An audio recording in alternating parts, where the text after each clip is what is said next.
Om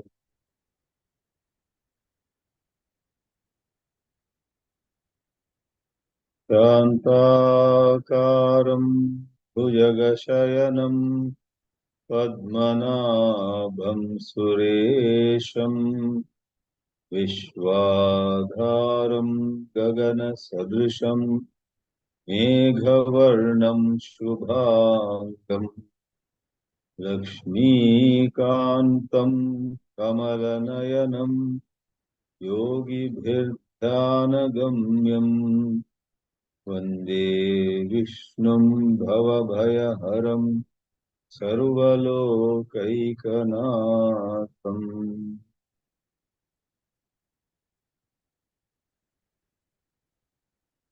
In this chapter 11 of Srimad Bhagavad Geetā, out of those 55 verses, we have arrived at the 19th verse as of the last class, which was 232nd verse, second class.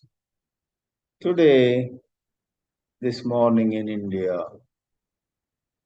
233rd class on Srimad Bhagavad Geetā in this series. We are going to quickly see what 19 had said. Anadi madhyantam, having no middle, no beginning, no end. Ananta viryam, of infinite power. Ananta bahum, countless arms. Shashi Surya Netram, that cosmic form of Mahavishnu, had as though the sun and moon as his two eyes. Pashyami tvam deepta hutasha vaktram.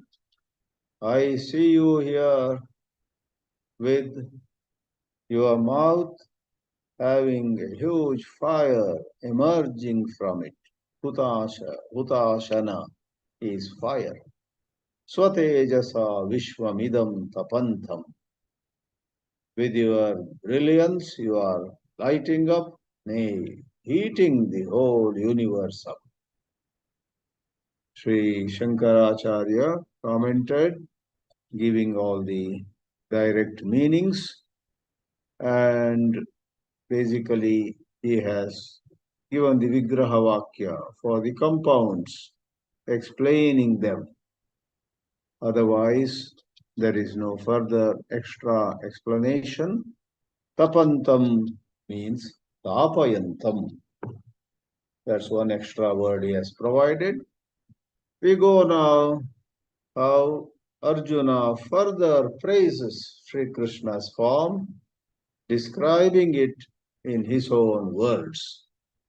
In 20th verse, Yava prathivyoridamantaram hi vyaptam tvayekena dishascha sarvaha drishtvaadbhutam rupamidam tavogram lokatrayam pravyathitam mahatman.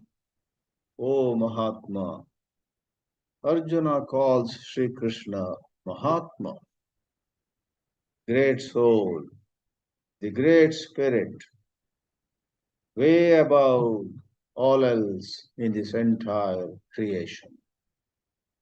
No wonder in the Madhva Siddhanta, Sri Krishna is called Hari Sarvottama. He is above all others, all else. Sarvesham Uttamaha. Arjuna calls him Mahatman. And you pervade, you fill up. Vyaptam tvaya. By you is pervaded, which means you pervade, you fill up the gap between heaven and earth. Gyava prathivyoho. This in grammar is a bit of a different kind of compound. Dyu means heaven, Dyauhu, Dyavaha, something like that. rather than becoming Dhyup Prathivi or Dhyup Prathivyau,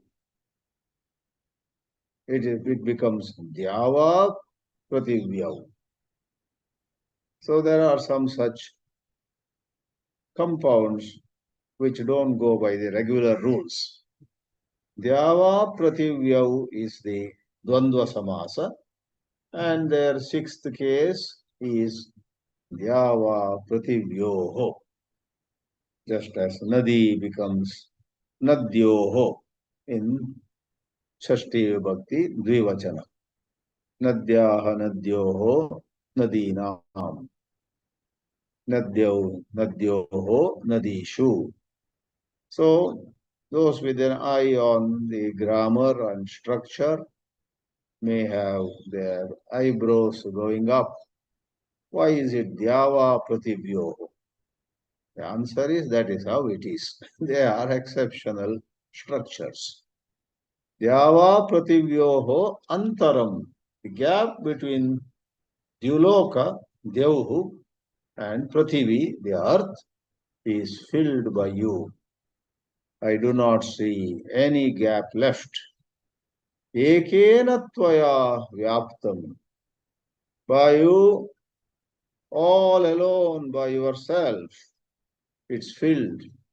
Sarvaha dishaha vyaptaha has to be implied, as is understood.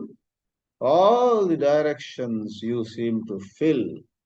This cosmic form is unthinkable. Drishtva adbhutam rupamidam tava ugram. It's not a saumya rupa, it is ugra rupa. Ugra means causing fear. Frightening form of yours, which is at the same time most wonderful. Drishtva. Having seen it, lokatrayam pravyatitham. The three words, the reference once more is to the earth, to the heaven, and to the nether worlds. The worlds much below the earth, Patala, and so on. Lokatrayam pravyatitam. All of them are agitated. Whoever have certain divine gifts and were able to behold this form to whatever extent, they may not be as blessed as Arjuna to see the entirety, but they too have some view. Just as these days, thanks to television, thanks to internet, thanks to technology, you may watch some Wimbledon games going on live at that very moment, sitting 5,000 miles away. However, those who are in the first rows, in the galleries, the seats right there at those Wimbledon courts, they have a much grander view and a whole different experience.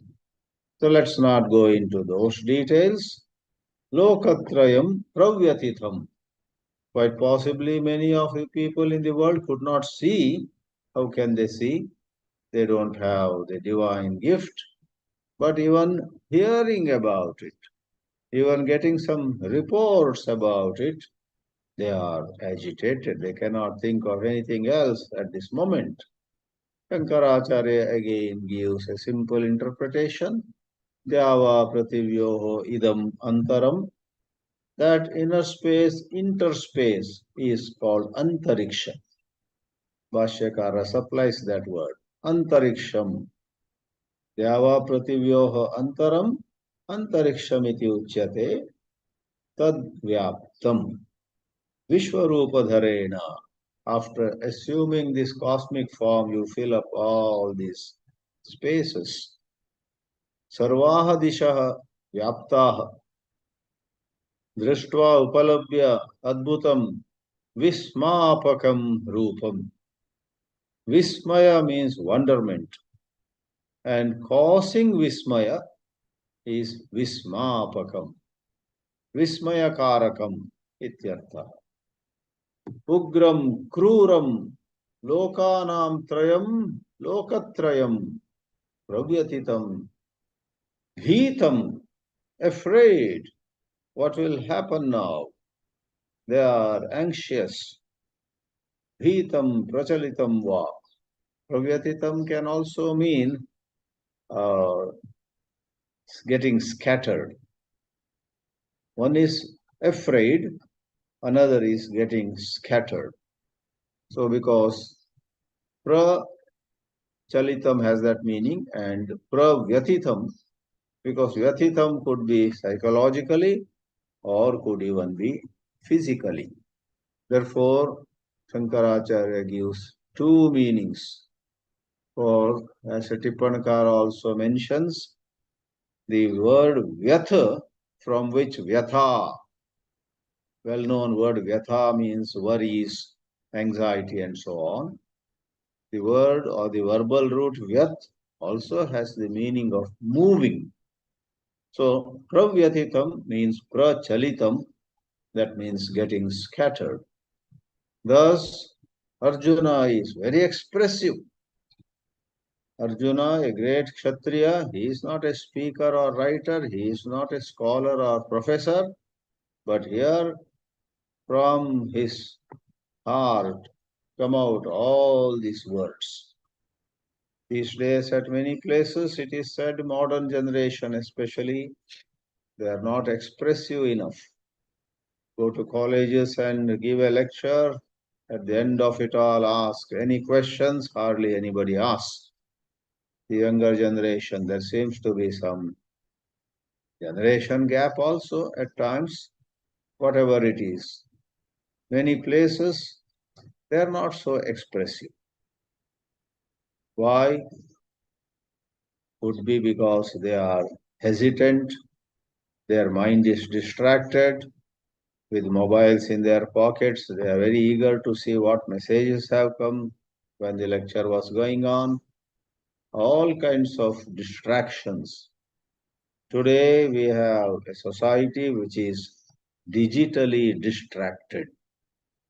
Mobiles, various devices, the devices which were supposed to save time for us are making life extremely busy.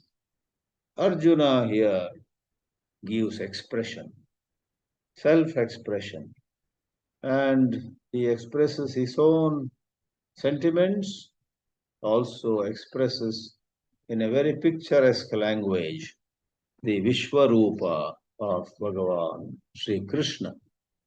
He goes further, as we said, this is a portion where Arjuna speaks at a stretch in 17 verses. He speaks the most in this chapter. We find Arjuna speaking 4 verses in the beginning, 17 now, that makes it 21. Again another 12, 33, and then one more at the end, 34 out of 55, easily more than half, or more than Krishna, we should say. Yeah, more than half. Half is 27 and a half. 34 verses in the 11th chapter are where Arjuna gives expression to his wonder, his astonishment, including his fear and other emotions. He goes further in 21st verse.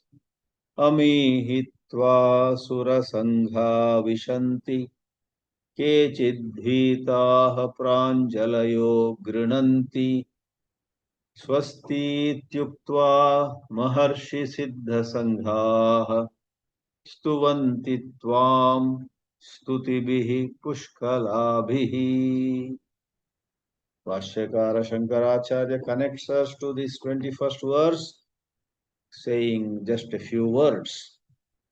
Long ago, in the second chapter, Arjuna had expressed tremendous doubt. There was this expression in the 6th verse of the second chapter. Yadva jayema, yadiva no jayeyuhu. Whether we will win in this war or they win over us. Jayeyuhu, they will win, and Jayema, we will win. We don't know. Everything is so uncertain, and I don't know whether it is worth fighting this war, says Arjuna. Ata aduna, in the coming shloka, Pura, how he had spoken in the second chapter, Yadvajayema yadivano jayuhu iti Arjunasya yaha samshayaha asit. There was this doubt in Arjuna's mind, who would win this war. Tan nirnayaya, to solve that issue, to give a clear opinion, in fact, not just opinion, a clear and unfailing forecast. Sri Krishna is going to say in a particular verse, I have already killed this and so on. But here, he in his cosmic form shows so many, including Kauravas, going into his mouth, getting crushed, dying. Tannirnayaya Pandava Jayam Aikantikam Darshayami iti pravritto Bhagavan. So Shankaracharya interprets the next two shlokas as giving a hint that you should not worry whether you would win or not. You will win. The Kauravas are destined to go into my mouth, end this life of theirs. Tam pashyan aha. So it comes out in the mouth of Arjuna himself, seeing the form where Kauravas are seen to be moving fast towards their own death. Arjuna says about that form, Tam pashyan Arjuna aha. Arjuna uvacha, who has come in the beginning of this set of 17 verses. Ami hitvam, let's read this, or we read this. Ami means these. These surasangaha, hordes, large numbers of devatas are entering your form. And so many of them bhitaha, terrified. So many of them are bowing down, holding their hands in the Anjali form, like when you hold some flowers in both your hands, that kind of. That is also without flowers also. That gesture of the hands is an indication of great respect. Grinanti, they speak, they sing your praise. Swasti iti uktva, great sages, Maharshayaha and Siddha Sangaha, hordes of certain semi-celestial beings called Siddhas, they say Swasti. Swasti, Namaha, Swaha, Swadha, all of them at certain places are synonyms. So Namaha, we bow down before thee, we salute you, and they praise you. Stuvanti, Stutim Kurvanti. Stuvanti with various hymns. Stutibihi, Pushkalabi. Pushkala means generous, large or big or rich in their constructions. The hymns, rich hymns. And Bhashyakara explains this. Kincha amihi yudhyamanaha yoddaraha. Ami means, it's a pronoun, these soldiers. And yoddaraha, surasangaha. In addition, all kinds of devatas, citizens of heavens.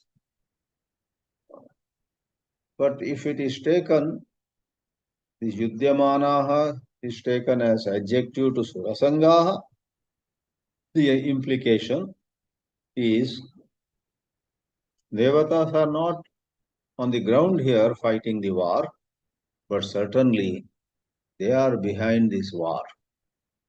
They are in fact with the Pandavas. They are working towards the victory of Pandavas against Kauravas. Therefore, Bhubhara Avatara, Bhubhara avataraya avatirnaha. One avatara means to reduce the extra weight upon the earth. And another avatara, as expressed in the adjectival form, avatirna, means these divine forms have come down and they are working through the human beings that are fighting. In fact, Manushya Sanstanaha, they are, imagine or please know that they are operating in the human form.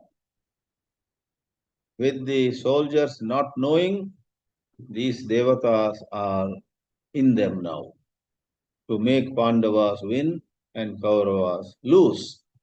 Manushya Sanstanaha, Manushya Rupaha ityartaha. Tvam vishanti pravishantaha drishyante. Tatra kechid bhitaha, very terrified, some among them, pranjalayaha santaha, making a special hand gesture of tremendous respect for you. Grinanti, they say, they sing, stuvanti, anye palayane api ashaktaha santaha. Many of them, soldiers on both sides really, they are so frightened, they even are unable to run away. So as I said before, it's not that all of them behold this cosmic form, but still they too might be seeing certain sound, certain light, hearing certain sound. They too are frightened. Or with a little bit of divine intervention, they get certain signs. Otherwise, it was an exclusive privilege given to Arjuna, to Sanjaya. Vedavyasa himself is seeing it, making him write Mahabharata later. And in the Mahabharata, it is said he saw what happened all along. The entire Mahabharata appeared before his eyes for him to pen down those 100,000 verses. Shata Sahasri, they say. Mahabharata is a Shata Sahasri, 100,000 verses. Ramayana is Chaturvimshati Sahasrani, 24,000 verses. Iti uktva swasti astu jagataha. So, swasti can also mean best wishes. If it is bowing down, namaskara, it is to Sri Krishna himself. But if it is, as Shankaracharya puts it, jagataha, may all in the world, in spite of all this war, very soon return to normalcy. This is very frightening, but swasti, may they be well. May they soon get back normalcy. May peace return to the earth. In that spirit, swasti astu jagataha iti. All these great beings, who are they? Maharshayaha siddha sangaha. Very accomplished spiritual beings. Siddha means those who have reached somewhere. They may not be enlightened, but reached greater heights of consciousness. Sampurnabhihi is the meaning of Pushkalabhihi. With rich hymns, they sing the glory of Sri Krishna. Further, in the verse 22 now, Rudradityah vasavo ye cha sadhyah vishve ashvinau marutaschoshmapascha gandharva yakshasura siddha sangah vikshante tvam vismitaschaiva sarve. Categories of divine beings. Rudraha. Many of these were mentioned and explained in the 10th chapter. It was said Rudranam Shankaraschasmi over there. So 11 Rudras were mentioned. Adityas, I guess some 12 Adityas, 8 Vasus, Sadhya has probably come in this chapter only. Sadhyaha are 12 sadhyas. So who are these 12 sadhyas? This is job of commentators on Gita. If commentators like Bhashyakara, Bhagavan Shankaracharya haven't given, then commenting on Shankara Bhāshya, there are tikas and tippanakaras. The sadhyas are certain kinds of divine beings. Mana, Anumantra, Prana, Nara, 4. Narayana, Vritti, Tapa and Haya, 8. Hamsa, Dharma, Vibhu and Prabhu. As per Skanda Purana, they are sadhyas and they are regarded as the sons of these 12 sons of Daksha. That is what is said. It is commented by Tikakara. Matsya Purana says, which chapter, which shloka, all that is mentioned. So all this helps us see that this Sanatana Dharma is full of numerous scriptures. All of them are interconnected. Vashyakara says, Rudradityaha Vasavaha Yecha Sadhyaha Rudradayo Ganaha, groups and groups of devatas. Vishve Devaha, Ashvinau cha Dvau Devau. So Vishve Devaha also. Who are these devatas called Vishve? It is Vishve also are explained. There was a lady called Vishwa, and her 10 children are called Vishve Devaha. Kratu Daksha Vasu Satya Kala Kama Dhuri, Lochana, Ardrava and Pururava. Again, Swami Sachidanandendra Saraswati, the Tippanakara, draws from Skanda Purana. In Skanda Purana, Vishvedevaha are mentioned. Then Ashwinav are doctors for Devatas. We generally say Devatas in heaven never fall sick. But once in a while they do. How? Maybe because of some Durvasa like Rishi comes and curses them. We don't know. So in some cases, therefore, they are ready for any emergency. And the divine doctors are Ashwinav. And Lord Surya, sun, has this wife Sanna. And Sanna's two sons, Nasatya and Dasra, are the Deva Vaidyaha. There is a work called Harivamsha. In Harivamsha, it is given, and also it is said Adi Parva of Mahabharata itself talks about these Ashwinav. So the mantra or the shloka says Ashwinav, Vishwe and Ashwinav. Marutaha. So many gods called Maruts. And there is a word which is somewhat new to a lot of people. Ushmapaha. Ushmapaha literally means those who drink something hot. Pa, pibati. Those who drink. So if any of your friends always takes hot tea and hot coffee, you take very hot tea, again they say, can you warm it up a little and bring again? Then you call them Ushmapa. Bhagavad Geetā talks about people like you, my dear friend. You are an Ushmapa. If you say, you will not be wrong.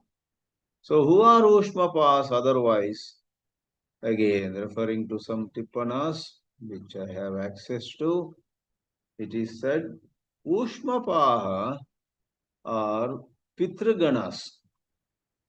They are certain departed souls, and they are in Pitraloka, and they are not all the Pitras, but certain Pitralokas, rather certain Pitras, the departed souls, who have a relation with rishis like Marichi, who in turn are children of Manu. Manu's sons are Marichi and other rishis, and their sons are in the form of Pitraganas. So they also have their origins, where they come from, apart from a whole lot of human beings who also reach the Pitraloka. So various kinds of divine beings are mentioned here, but the question arises, why are they called Ushmapa? They especially want hot food, not only drinks, but hot food. So those who are into various Shraddha, Tithi and Antyeshti and so on might know more about this. When you perform those rituals and you are offering food to the Pitras, it seems at certain places you must be extra careful. The food has to be hot. So Ushmapaha, they prefer very hot food, heat hot food, not spice hot. Therefore they are called Ushmapaha. So Vyasa, putting these words in the mouth of Arjuna, gives a good glimpse of celestial domains. Gandharva Yaksha Sura Siddha Sangaha. Gandharvas, Yakshas, Suraha, or Yakshasura can be, in fact, it has to be. Yakshasura, Dirga is there. Therefore, Yaksha and Asura, not Sura, Asura. Sura Sangaha came already before. Yaksha and Asura becomes Yakshasura Siddha Sangaha. All of them, if not enter your mouth, are standing at a distance and Vikshante. They are looking at you with so much of wonderment. Vismitaha, sarve vismitaha, pashyanti, vikshante. Bhashyakara says, Sadhyaha, Rudradayo Ganaha, Vishwedevaha, Ashvinaucha, Dvau. He doesn't give the two names Nasatya and Dasra, but says Ashwini is Ashwina or Ashvinau. The two Ashwin devatas are they are two in number. That's what he says. Marutascha, Ushmapascha, Pitaraha, Gandharva Yakshasura Siddha Sangaha. And Shankaracharya gives an interesting elaboration for Gandharva. Among Gandharvas again there are subgroups. That is like how in India you have castes and subcastes and further subcastes. All over the world there are so many categories. Today Hinduism is criticized for having a number of castes. But everybody knows among Christians also there are so many varieties. They also have hierarchy, not as visible generally, but they do have gradations. Among Muslims, a number of castes are observed, at least in India. It must be so elsewhere too. So any human group, religious, linguistic, or regional group, over centuries is bound to split into a number of groups, and high and low is bound to come. Therefore, it is unfortunate that certain forces which are bent upon damaging Sanatana Dharma highlight the castes in Hindus and do not say anything about the castes, the gradations, the hierarchies, various forms of discrimination which are prevalent in any other religious groups too. Therefore, here too, Gandharvas, they are not all same uniformly. Therefore, Shankaracharya says, referring to one kind of Gandharvas are called Ha Ha Hu Hu. Very strange name. Ha Ha Hu Hu, Prabhrutayaha. Prabhrutayaha just means etc. Ha Ha Hu Hu and such other kinds of Gandharvas. So, there may be some story behind how they got the name Ha Ha Hu Hu. Apparently, Ha Ha Hu Hu is an expression giving the sense of joy. Most of you know in Taittiriya Upanishad in Bhrigu, an enlightened human being, lady or man, expresses his bliss of self-realization, saying ha, woo ha. It is not who there, woo. Ha, woo ha. Ha, woo ha, woo ha, woo. Ahamannam, ahamannam, ahamannam. That's a famous portion. Most of you have surely heard somewhere. So, ha, woo or ha, hu. Ha, ha, hu, hu. Prabhratayaha. Gandharva Varga, particular Gandharva Visheshaha, particular kinds of Gandharvas. Giving their example, he says many other categories. So you find that even Europeans who went and settled in America, there are so many kinds. And Orthodox people always make some hierarchy. They regard some categories as though of a better kind and some as inferior. First of all, you have those white Anglo-Saxon Protestants in America. I once heard somebody jocularly saying, somebody asked me, Swamiji, do you know who first came to United States from England and who first formed this country which has now grown to USA? I said, yeah, I guess some people came on a certain ship called Mayflower, and then many more shiploads of people came. I have heard that. No, no, they are all called wasps. You know, wasp is an insect that bites you. Wasps. I said, why do you call them wasps? Then they said, wasp, white, Anglo-Saxon Protestants. They came then large numbers. Then, of course, the Spanish came, the French came, the Dutch came, the Greek came, and all kinds of, all the Europeans, and then other countries. Today, America is so cosmopolitan in big cities like Chicago or San Francisco, New York, or some other. You have probably people from every country on the earth. Don't be surprised if there is one or two from every country, Muslim countries, Christian countries, Hindu nations, and so on and so forth. And you think there is no hierarchy? Those who are liberal, who don't know anything, don't discriminate. But those who are a bit orthodox, so many denominations among Christians. When I lived over there, I noticed there is a certain church called, officially it is called the Church of the Latter-day Saints. Popularly, they are called Mormons. Mormon Church. I guess one of the richest churches in the USA, with their headquarters in Salt Lake City in the state of Utah.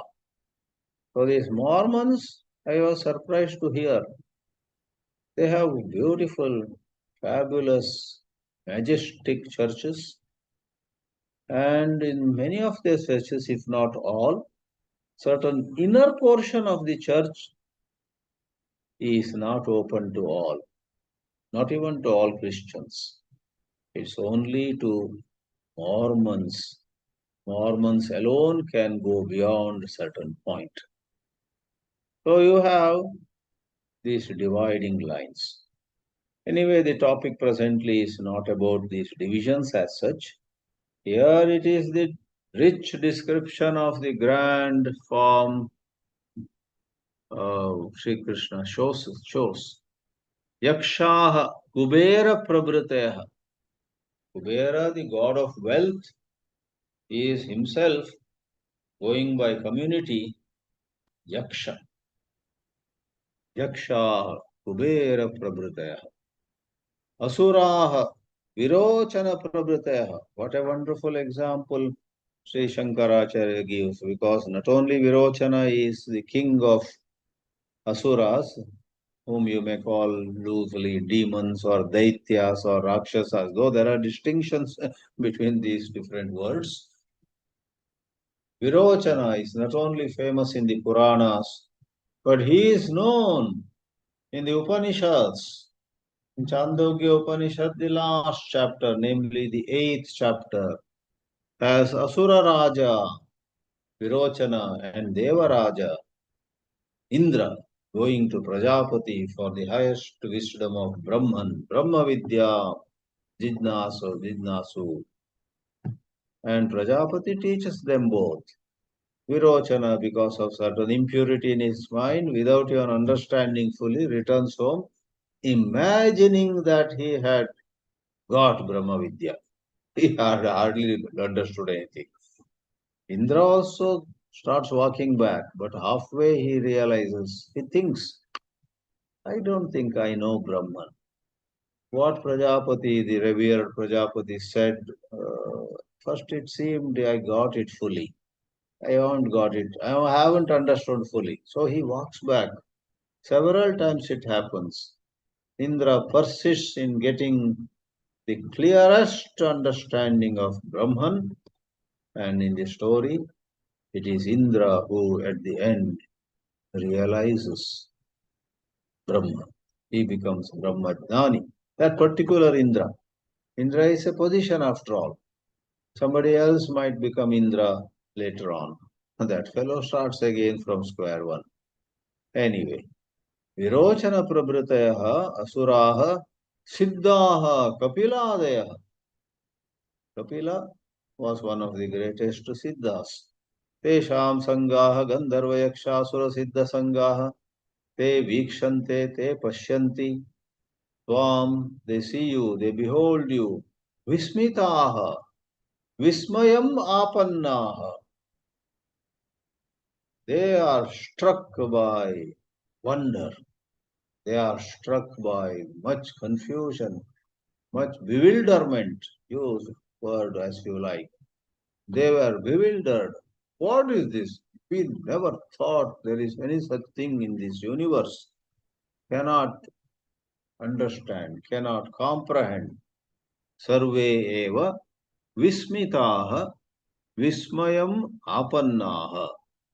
No wonder Shankara said in the earlier commentary, this rupam is vismapakam. Vismayam karoti iti vismapakam. We call it causal form. Something causal.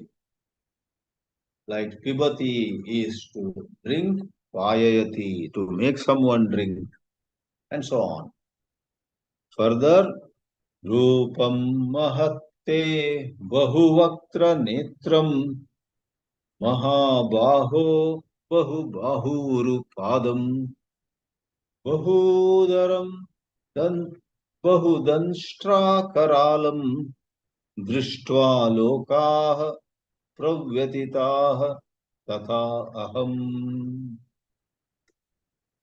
Hey Shri Krishna, Rupam te, your form, this form of yours, Mahat, great, Bahu, Vaktra Netram, many faces, many mouths, many eyes, Mahabaho, O mighty armed one, this Rupam, this form has Bahu, many arms, Bahu, Uru, thighs, and Pada, legs. Many limbs of all kinds, so to say. Bahu Udaram, many stomachs, many bellies. I mean, there are so many forms within one form. Bahu Danshtra Karalam, having many Danshtra. Danshtra is those teeth protruding out of the mouth, and having such huge teeth protruding out, the whole Rupa becomes Karala, most frightening. And upon seeing such a form, Drishtva Lokaha Pravyatitaha, people, human beings, other beings, they are all much agitated. Lokaha pravyatitaha, they are agitated. Tata aham, I am also so agitated. I only asked for it. Now I am having second thoughts on whether I should have asked for this at all. It is so uncomfortable. I am uncomfortable. I am not at ease. Shankara explains, Yasmad Rupam Mahat Ati Pramanam. Here Pramana means size. Pramana in some South Indian languages means size, whereas in Sanskrit it has both the meaning size, but more often other places Pramana is means of knowledge. And in Hindi they don't use the word Pramana for size. Pramana is authority, evidence. And how do you know something? इसका क्या प्रमाण है? They use the word matra. बड़े मात्रा में, in a big portion, big measure, and so on. But in Kannada, for example, pramana is much used the way it is used by Shankaracharya here.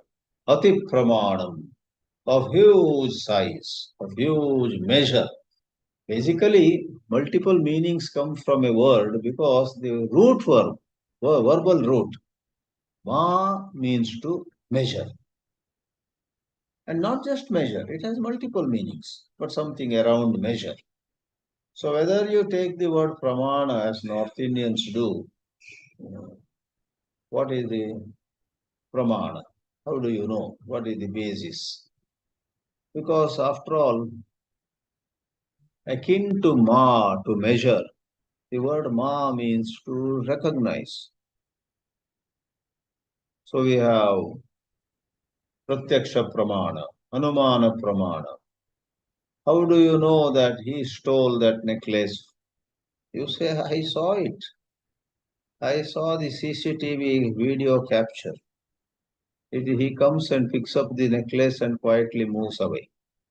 So you saw with your eyes the video. So that is pramana. So a means of knowledge. But ma, I already said, is to measure. And pramana means measure the size, the volume, the quantity, and so on. Therefore, there are multiple meanings of words, but in certain languages, in certain regions, one of the meanings is much in use, and other meanings are not in use. Therefore, it would almost be wrong to use that word. So, language is such. In Kannada, they use the word nidhana for slowly. And including me, many Kannadigas would try nidhanam in Sanskrit too. But in Sanskrit, that maybe that meaning is valid, but it's not much used. Sanskrit nidhanam means nidhi, great collection. Karuna nidhanam, a repository of compassion. Whereas the word has another meaning, which I would imagine perhaps is supported by Sanskrit, but not much used in Sanskrit itself, not so much, in rare occasion, on rare occasion. Ati pramanam, see Shankara's a careful and slow and steady self-application to scriptures in general and Shankara Bhāshya. Skip hard portions if you find them very difficult, very complex. For such things, Rupam Mahat and Shankara gives a synonym, Mahat Pramanam, Ati Pramanam, that can enrich your Sanskrit, it can help you enjoy scriptural study even more. Yasmad Rupam Mahat Ati Pramanam. Parimana is another word used for size. Parimana. Parimana. So there also say hem. The root is ma. Pari plus ma and na becomes na. Parimana. Bahuvaktra netram, having many faces or many mouths and eyes, netra. Bahuni vaktrani mukhani netrani chakshunsi cha yasmin tadrupam bahuvaktra netram. These are all bahuri samasas. Sri Krishna who has many eyes, many mouths, many eyes, many hands and many thighs, it was mentioned before. He Mahabaho, Bahubahurupadam, limbs, other limbs. Uru is thigh, Bahubahurupadam. And Shankaracharya patiently explains the verse. That is the job of the Bhashyas. To write a Bhashya on even one work is no joke.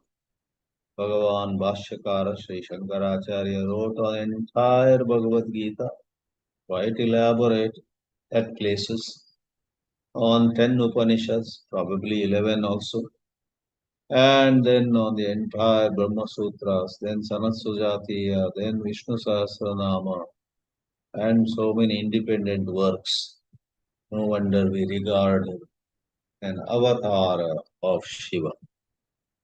Shankaram Shankaracharyam Keshavam Badarayanam, he said. Thus, Shankaracharya carries on, Bahuni Udarani Asminiti Bahudaram Bahudanshtra Bahuvihi Danshtrabihi Karalam Vikrutam. It is frightening because it is not normal. All kinds of unexpected, in our eyes, distorted. Even if some of them may look ugly in our eyes. In God there is nothing ugly. But we, with our conditionings, with our programming of our minds, our eyes, Tad Bahudanshtra Drashtva Rupamidrisham Lokaha Laukikaha Praninaha Pravyatitaha. Lokaha more refers to not just people in the world, worldly people. If you are truly spiritual, if you are directly devoted to God, no matter what form He appears in, you will be in the first place excited, happy.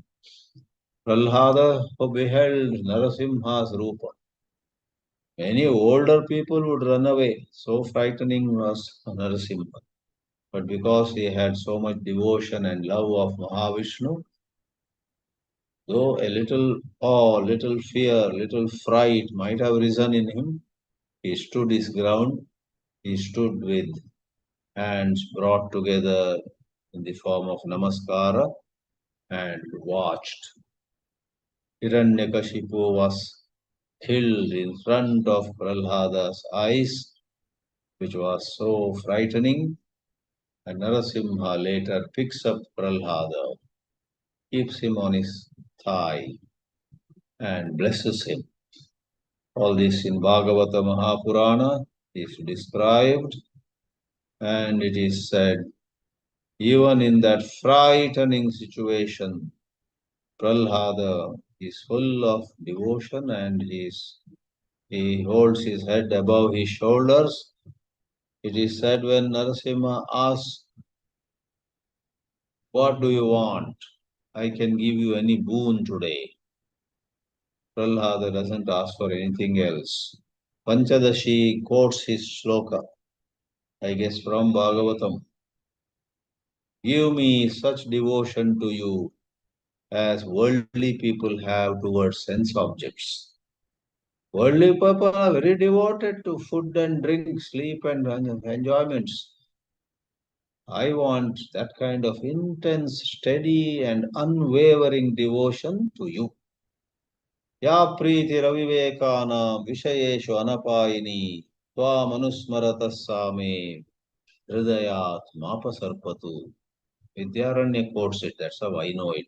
I have not studied Bhagavatam, but that shloka says, Anapayini, undecaying, undying devotion I want to you, towards you, as people have undying, unwavering, so steady devotion towards enjoyments. Somebody very attached to samosa, wake him up at 2:30 a.m. Hey, we brought some hot, nice samosas. Would you like to have one? He will jump out of his bed and say, oh, no, I don't mind having one. He would take it at that time too. Anyway, so Laukika, I like this words given by Adi Shankara. Lokaha, he says, Laukikaha. Worldly people are totally frightened. But devoted people with a little fear at the form are primarily further impressed, further touched by God's unbelievable, unimaginable Rupam form. Om Namo Bhagavate Vasudevaya.